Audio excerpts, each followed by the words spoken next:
Welcome back to the Ancestral Findings podcast.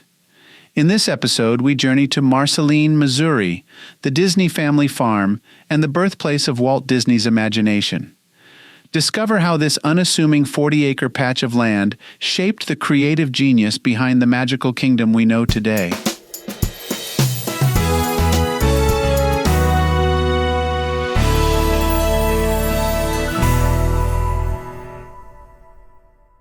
Have you ever wondered where Walt Disney's inspiration for the enchanting world of Disneyland came from? Look no further than Marceline, Missouri, the charming town that shaped the dreams and imagination of the legendary Walt Disney himself. Nestled on a 40-acre farm, the Disney family farm in Marceline holds the key to understanding the origins of Walt's magical creations. The story of the Disney family farm begins in 1906, when Elias Disney, Walt's father, decided to move his family from the bustling and crime-infested city of Chicago to the peaceful countryside of Marceline. Elias was drawn to Marceline by the prospect of and desire for a simpler and safer life, and the opportunity to instill in his children the values of hard work and a love for nature. With the help of Walt's uncle Robert Disney, who owned a successful flour, feed, and poultry business in Marceline, the family acquired a 40-acre farmstead just outside the city limits.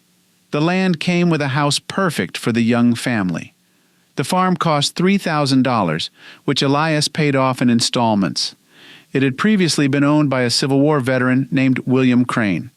Walt Disney vividly remembered the day his family arrived in Marceline when he was only a wee child of 4 years old. They were greeted by a Mr. Kaufman, who took them to their new home in the country. Walt recalled, "I went with my family to live in Marceline when I was 4 years old. I clearly remember the day we arrived there on the train. A Mr. Kaufman met us in his wagon and we rode out to our house in the country just outside city limits. I believe it was called the Crane Farm. My first impression of it was that it had a beautiful front yard." Little did he know that this picturesque farm would become the backdrop for some of his most cherished childhood memories and the birthplace of his creative spirit. Walt's brother Roy also had clear memories of the day the family moved to their new home. He said in an interview, "We left Chicago for the farm in 1906 April. My father and older brothers went down with a boxcar full of our household furniture and 2 horses that Dad had bought in Chicago. My mother and my little sister, who was 2 years younger than Walt, and Walt and I went down by the Santa Fe train." Living in the country, and Marceline was quite rural in those days, was entirely different from what the Disneys had known in Chicago. For one, there was no electricity or running water in the house. They had to pump water from the kitchen sink by hand and use a coal stove for warmth and for cooking meals. The coal had to be purchased from a local mine. They even had to grow their own food, which was a chore all its own.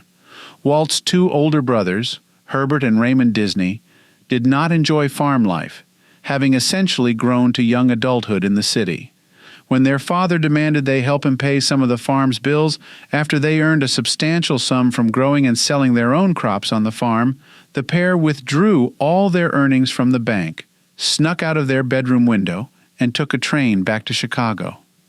Walt cultivated his love of nature and his whimsical imagination here. Along with his sister Ruth, he often spent blissful time drawing, writing stories, and daydreaming under a large tree on the farm he called his dreaming tree. After his older brothers left the farm, though, Walt and Roy had to leave the remainder of their childhoods behind and help out on the farm by taking over the chores left vacant by Herbert and Raymond. Perhaps the stress of farm life without his older sons to help him got to Elias Disney, or perhaps it was just a sad twist of fate. But Elias became ill shortly after the older boys left the farm. Even though the prodigal sons did go back to the farm to help, Elias just couldn't keep up with farm life anymore. In 1911, he sold the farm and moved the family to Kansas, where he had purchased a paper route. Walt was sad to leave the farm, along with the animals and country life he'd grown to love so much, but he never forgot about it. In fact, Main Street USA at the Disney theme parks was modeled after Walt's beloved hometown of Marceline. Walt also visited Marceline whenever he was able. On a visit there in 1956, Walt met and struck up a friendship with 2 prominent Marceline residents, Rush and Inez Johnson. The Johnsons hosted Walt, Roy, and their respective wives in their air-conditioned Marceline home, and their daughter Kay, at Walt's urging, took a job at Disneyland. It is thanks to this friendship that the former Disney family farm and home still exists in such a well-preserved condition today.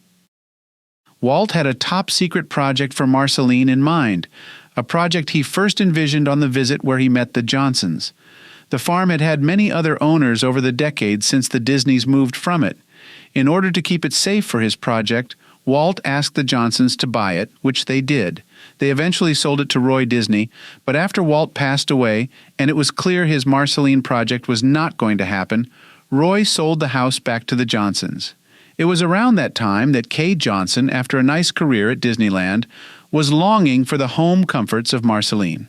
Her father asked her if she would like to live in Walt's old family home upon her return to town, and she accepted this generous offer. She has lived there and has been its guardian and caretaker ever since. While Kay has remodeled the house somewhat, including adding a couple of rooms, she has been careful to keep its antique and unique features intact. She raised her own family there, giving a new generation the joys of the simple life in Marceline. While the house is still privately owned by her and used as her home, she does recognize its importance to Disney enthusiasts around the world. Kay occasionally lets the house be used for films, documentaries, and private tours. She also added a special photographing area outside the house, so the throngs of visitors to Marceline who are seeking out a bit of the spark that illuminated Walt Disney's storied imagination can get a picture of the house that inspired a kingdom.